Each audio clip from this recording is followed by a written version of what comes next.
طرح سے یہ معلوم ہو جائے کہ یہ نماز جو ابھی آپ ادا کر رہے ہیں یہ آپ کی زندگی کی آخری نماز ہے، اب اس کے بعد آپ کو اگلی نماز نصیب نہیں ہوگی، اس نماز کو پڑھنے کے بعد آپ مر جائیں گے، آپ کی زندگی فنا ہو جائے گی،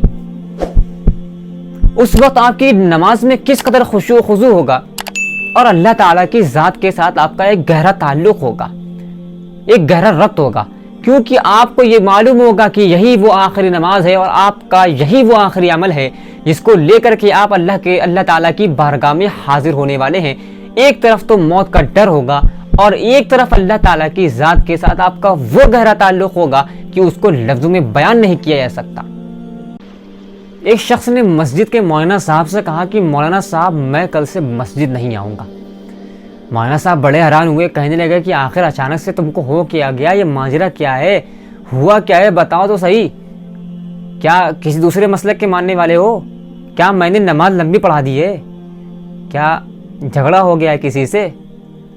کہنے لگا کہ نہیں مولانا صاحب، بات یہ نہیں ہے، بات دراصل یہ ہے کہ میں جب بھی مسجد آتا ہوں تو دیکھتا ہوں کہ لوگوں نے مسجد کا مذاق بنا رکھا ہے، کوئی فون پر بات کر رہا ہے تو کوئی سلام پھیرتے ہی جیب سے موبائل نکال کر میسج چیک کر رہا ہے، تو کوئی دیوار کی گھڑی کے اوپر نظریں ٹکائے ہوئے اور ٹائم دیکھے جا رہا ہے، تو کوئی مسجد کے کونے میں 2-4 لوگوں کو لے کر حلقہ بنائے ہوئے ہے اور محلے کی خبروں پر تبصرہ کر رہا ہے، کوئی آنے جانے والے لوگوں کے اوپر نظریں گڑائے ہوئے کہ کون اندر آ رہا ہے کون باہر جا رہا ہے۔ یہی سب ہو رہا ہے مسجد میں، ڈسٹرب ہوتا ہے مجھے نماز پڑھنے میں کل سے مسجد نہیں جاؤں گا نماز پڑھنے کے لیے، میں گھر پہ پڑھ لوں گا۔ مولانا صاحب بڑے حیران ہوئے اس کی دیکھ کر کے اس کی ایکٹیویٹی کو، بہرحال اس کی پوری بات کو توجہ کے ساتھ سنا مولانا صاحب نے، پھر کہا کہ ٹھیک ہے جیسی تمہاری مرضی، جیسا آپ کرنا چاہیں کریں، آپ آزاد ہیں، لیکن ایک کام یہ کرو کہ جانے سے پہلے تم میرے کام کر کے جانا، یہ پانی کا خالی گلاس لو اور یہ فلٹر لگا ہوا ہے کونے میں، وہاں سے تم ایک گلاس پانی بھر کر مجھے لا کر کے دے دو،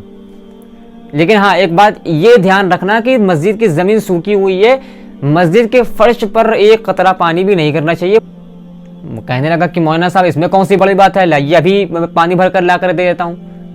پھر وہ شخص گیا اور پانی کا ایک گلاس بھر کر کے لے آیا اور مولانا صاحب کو دے دیا، اور خوشی کے ساتھ یہ بتانے لگا کہ مولانا صاحب زمین جیسی تھی ویسی ہی ہے، پانی کا ایک بوند بھی میں نے زمین کے اوپر نہیں گرایا ہے۔ مولانا صاحب نے اس سے کہا کہ اچھا ایک یہ بتاؤ کہ جب تم پانی لے کر میرے پاس آ رہے تھے تو کتنے لوگ تھے جو فون پہ بات کر رہے تھے، یا کتنے لوگ حلقہ بنا کے بیٹھے ہوئے تھے، یا کتنے لوگ تھے جو دیوار کی گھڑی کو چیک کر رہے تھے، یا کتنے لوگ میسج چیک کر رہے تھے اپنا، کتنے لوگ تھے؟ کہنے لگا کہ مولانا صاحب مجھے کیا معلوم، میں تو جب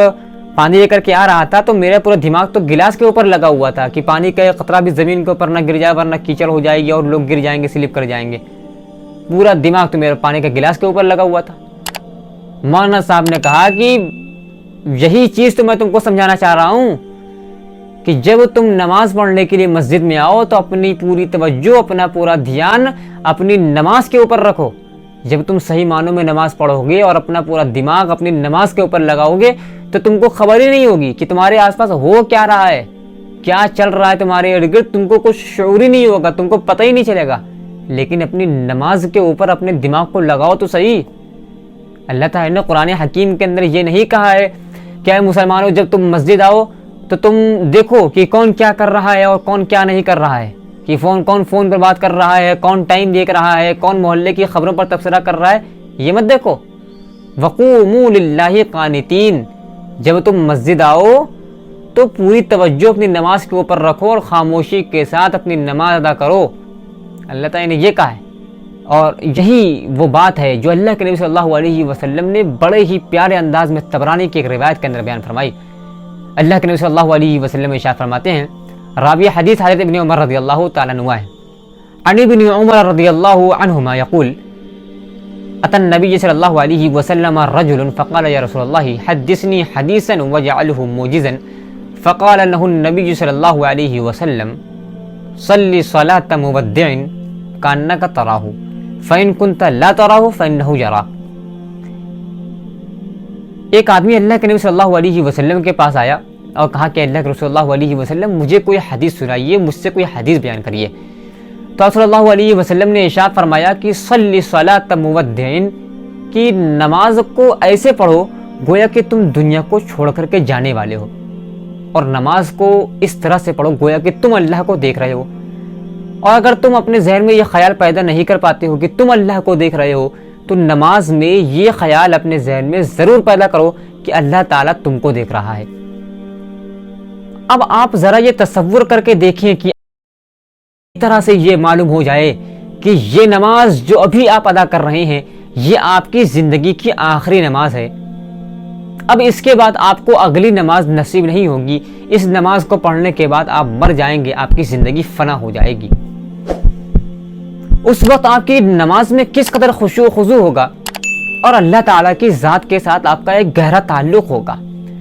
ایک گہرا ربط ہوگا، کیونکہ آپ کو یہ معلوم ہوگا کہ یہی وہ آخری نماز ہے اور آپ کا یہی وہ آخری عمل ہے جس کو لے کر کے آپ اللہ تعالیٰ کی بارگاہ میں حاضر ہونے والے ہیں۔ ایک طرف تو موت کا ڈر ہوگا اور ایک طرف اللہ تعالیٰ کی ذات کے ساتھ آپ کا وہ گہرا تعلق ہوگا کہ اس کو لفظوں میں بیان نہیں کیا جا سکتا۔ اسی لیے اللہ کے نبی صلی اللہ علیہ وسلم ارشاد فرماتے ہیں کہ صلی صلاۃ مودع، کہ نماز کو اس طرح سے ادا کرو کہ گویا کہ یہ تمہاری زندگی کی آخری نماز ہے، اور اس نماز کو پڑھنے کے بعد تم اس دنیا کو چھوڑ کر کے جانے والے ہو۔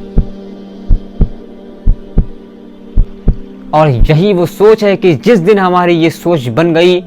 اس دن ہماری نمازوں کا رنگ بدل جائے گا،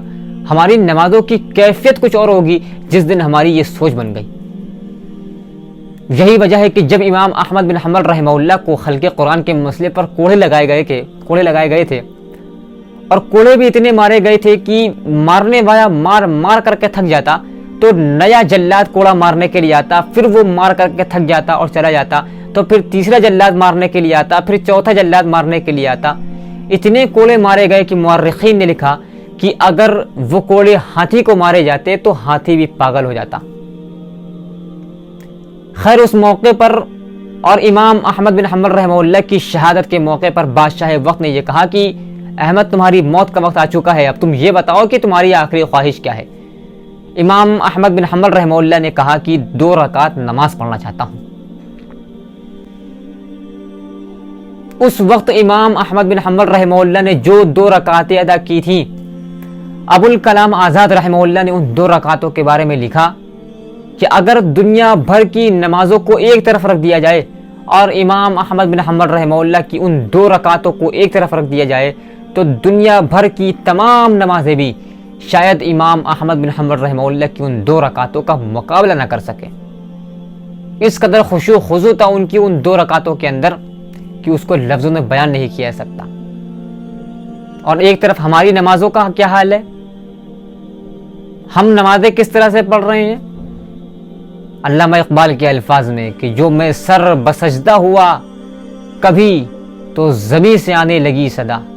جو میں سر بسجدہ ہوا کبھی تو زمین سے آنے لگی صدا، تیرا دل تو ہے صنم آشنا تجھے کیا ملے گا نماز میں۔